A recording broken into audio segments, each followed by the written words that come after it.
بسم الله الرحمن الرحيم ياسين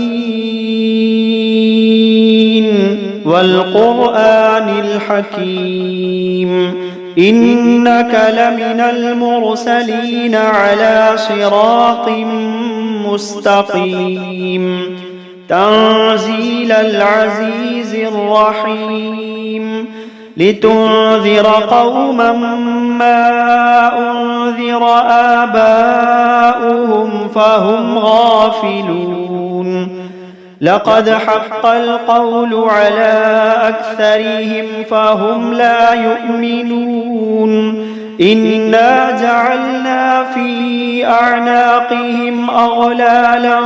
فهي إلى الأذقان فهم مقمحون وجعلنا من بين أيديهم سدا ومن خلفهم سدا فأغشيناهم فهم لا يبصرون وسواء عليهم أأنذرتهم أم لم تنذرهم لا يؤمنون إنما تنذر من اتبع الذكر وخشي الرحمن بالغيب فبشره بمغفرة وأجر كريم إنا نحن نحيي الموتى ونكتب ما قدموا وآثارهم وكل شيء أحصيناه في إمام مبين واضرب لهم مثلا أصحاب القرية إذ جاءها المرسلون إذ أرسلنا إليهم اثنين فكذبوهما فعززنا بثالث فقالوا إنا إليكم مرسلون قالوا ما أنتم إلا بشر مثلنا وما أنزل الرحمن من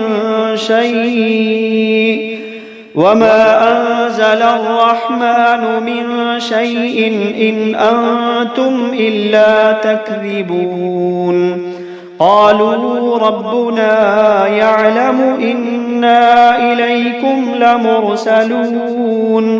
وما علينا إلا البلاغ المبين قالوا إنا تطيرنا بكم لئن لم تنتهوا لنرجمنكم وليمسنكم منا عذاب أليم قالوا طائركم معكم أئن ذكرتم بل أنتم قوم مسرفون وجاء من أقصى المدينة رجل يسعى قال يا قوم اتبعوا من لا يسألكم أجرا وهم مهتدون وما لي لا أعبد الذي فطرني وإليه ترجعون أأتخذ من دونه آلهة إن يردني الرحمن بضر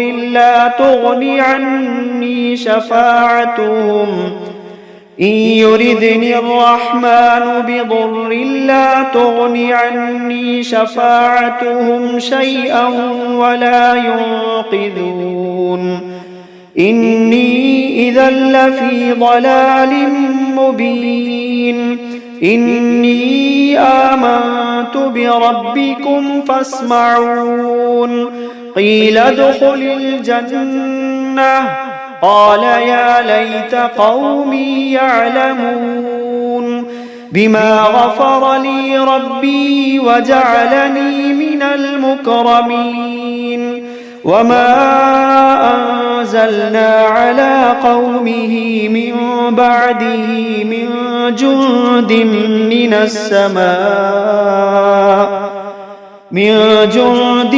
من السماء وما كنا منزلين إن كانت إلا صيحة واحدة فإذا هم خامدون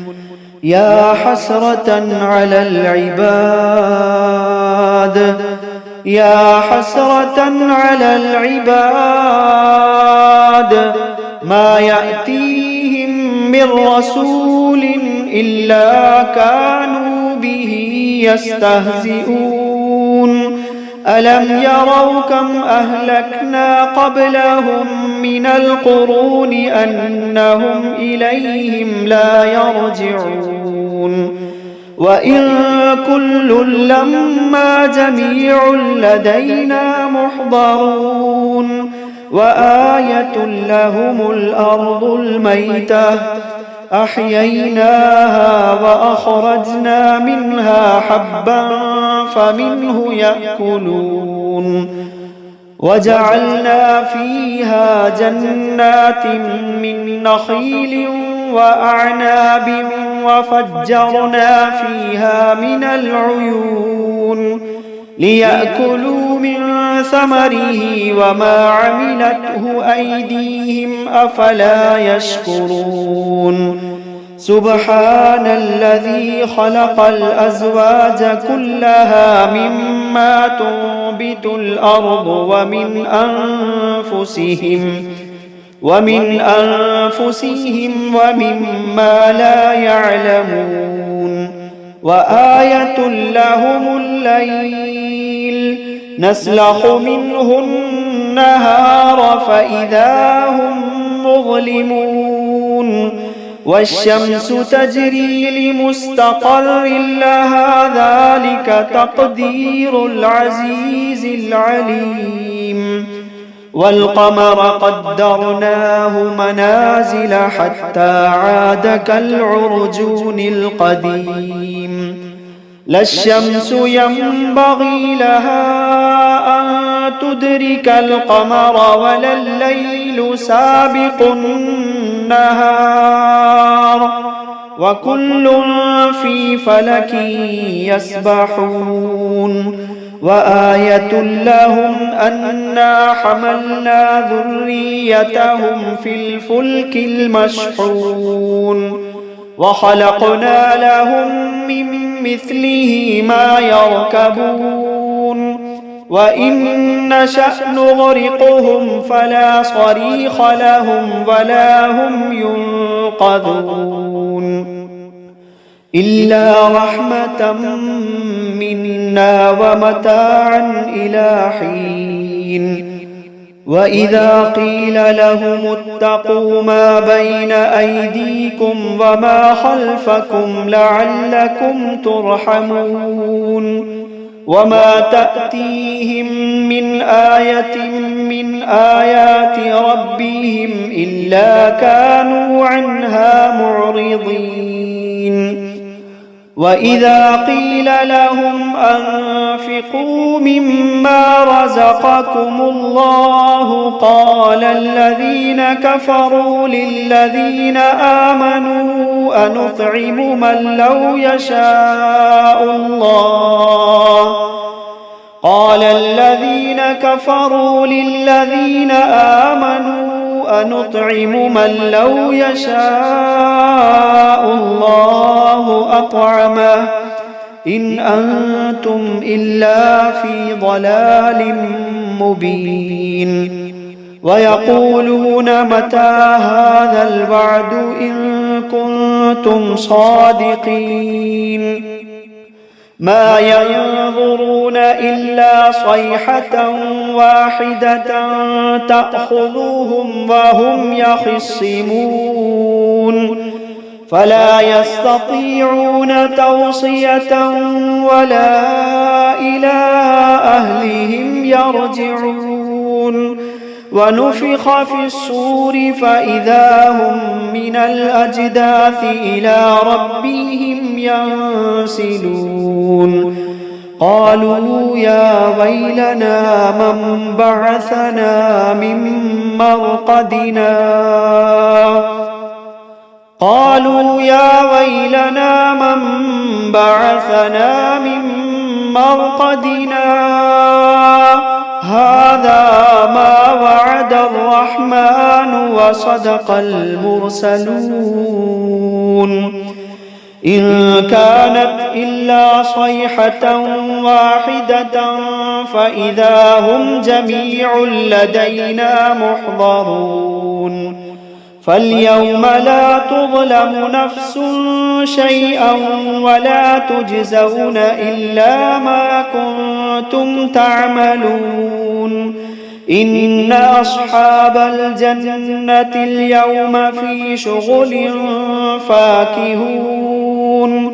هم وأزواجهم في ظلال على الأرائك متكئون لهم فيها فاكهة ولهم ما يدعون سلام قولا من رب رحيم وامتازوا اليوم أيها المجرمون وامتازوا اليوم أيها المجرمون ألم عهد إليكم يا بني آدم ألا تعبدوا الشيطان إنه لكم عدو مبين وأن اعبدوني هذا صراط مستقيم ولقد أضل منكم جبلا كثيرا أفلم تكونوا تعقلون هذه جهنم التي كنتم توعدون اصلوها اليوم بما كنتم تكفرون اليوم نختم على أفواههم وتكلمنا أيديهم وتشهد أرجلهم بما كانوا يكسبون ولو نشاء لطمسنا على أعينهم فاستبقوا الصراط فأنى يبصرون ولو نشاء لمسخناهم على مكانتهم فما استطاعوا مضيا ولا يرجعون ومن نعمره ننكسه في الخلق أفلا يعقلون وما علمناه الشعر وما ينبغي له إن هو إلا ذكر وقرآن مبين لينذر من كان حيا ويحق القول على الكافرين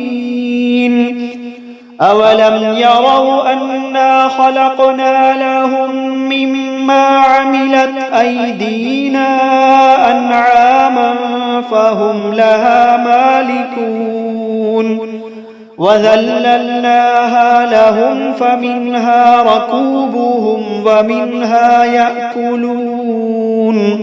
ولهم فيها منافع ومشارب أفلا يشكرون واتخذوا من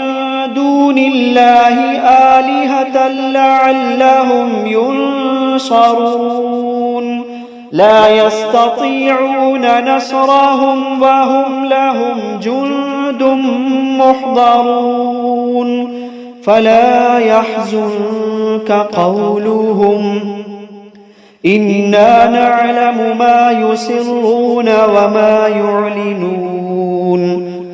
أولم ير الإنسان أنا خلقناه من نطفة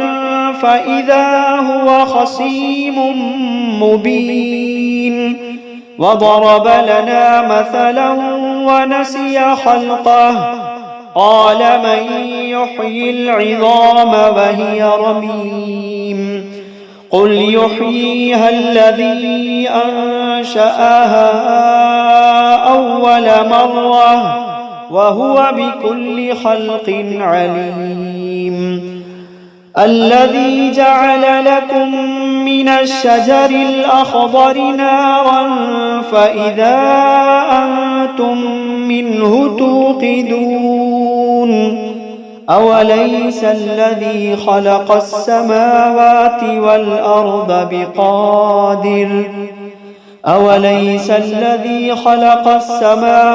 والأرض بقادر على أن يخلق مثلهم؟ بلى وهو الخلاق العليم. إنما أمره إذا أراد شيئا أن يقول له كن فيكون. فسبحان الذي بيده ملكوت كل شيء وإليه ترجعون. فسبحان الذي بيده ملكوت كل شيء وإليه ترجعون. بسم الله الرحمن الرحيم. الرحمن علم القرآن خلق الإنسان علمه البيان. الشمس والقمر بحسبان والنجم والشجر يسجدان. والسماء رفعها ووضع الميزان ألا تطغوا في الميزان وأقيموا الوزن بالقسط ولا تخسروا الميزان. والأرض وضعها للأنام فيها فاكهة والنخل ذات الأكمام والحب ذو العصف والريحان. فبأي آلاء ربكما تكذبان؟ خلق الإنسان من صلصال كالفخار وخلق الجان من مارج من نار. فبأي آلاء ربكما تكذبان؟ رب المشرقين ورب المغربين فبأي آلاء ربكما تكذبان؟ مرج البحرين يلتقيان بينهما برزخ لا يبغيان. فبأي آلاء ربكما تكذبان؟ يخرج منهما اللؤلؤ والمرجان. فبأي آلاء ربكما تكذبان؟ وله الجوار المنشآت في البحر كالأعلام. فبأي آلاء ربكما تكذبان؟ كل من عليها فان ويبقى وجه ربك ذو الجلال والإكرام. كل من عليها فان ويبقى وجه ربك ذو الجلال والإكرام. فبأي آلاء ربكما تكذبان؟ يسأله من في السماوات والأرض كل يوم هو في شأن. فبأي آلاء ربكما تكذبان؟ سنفرغ لكم أيها الثقلان فبأي آلاء ربكما تكذبان يا معشر الجن والإنس إن استطعتم أن تنفذوا من أقطار السماوات والأرض فانفذوا لا تنفذون إلا بسلطان فبأي آلاء ربكما تكذبان يرسل عليكما شواظ من نار ونحاس فلا تنتصران فبأي آلاء ربكما تكذبان فإذا انشقت السماء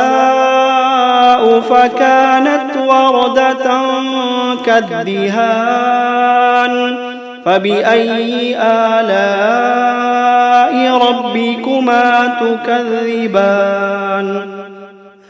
فيومئذ لا يسأل عن ذنبه إنس ولا جان فبأي آلاء ربكما تكذبان يعرف المجرمون بسيماهم فيؤخذ بالنواصي والأقدام فبأي آلاء ربكما تكذبان هذه جهنم التي يكذب بها المجرمون يطوفون بينها وبين حميم آن فبأي آلاء ربكما تكذبان ولمن خاف مقام ربه جنتان فبأي آلاء ربكما تكذبان ذواتا أفنان فبأي آلاء ربكما تكذبان فيهما عينان تجريان فبأي آلاء ربكما تكذبان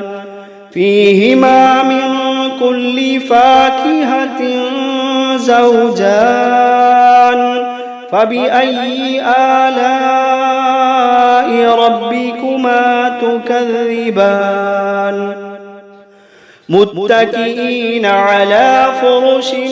بطائنها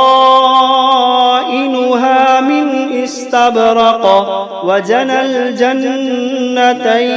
دان فبأي آلاء ربكما تكذبان فيهن قاصرات الطرف لم يطمثهن إنس قبلهم ولا جان فبأي آلاء ربكما تكذبان كأنهن الياقوت والمرجان فبأي آلاء ربكما تكذبان هل جزاء الإحسان إلا الإحسان فبأي آلاء ربكما تكذبان ومن دونهما جنتان فبأي آلاء ربكما تكذبان مدهامتان فبأي آلاء ربكما تكذبان فيهما عينان نضاختان فبأي آلاء ربكما تكذبان فيهما فاكهة ونخل ورمان فبأي آلاء ربكما تكذبان فيهن خيرات حسان فبأي آلاء ربكما تكذبان حور مقصورات في الخيام فبأي آلاء ربكما تكذبان لم يطمثهن إنس قبلهم ولا جان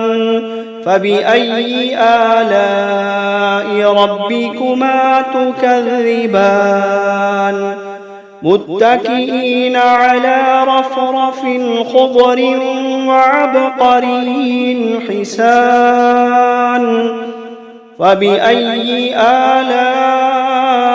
ربكما تكذبان تبارك اسم ربك ذي الجلال والإكرام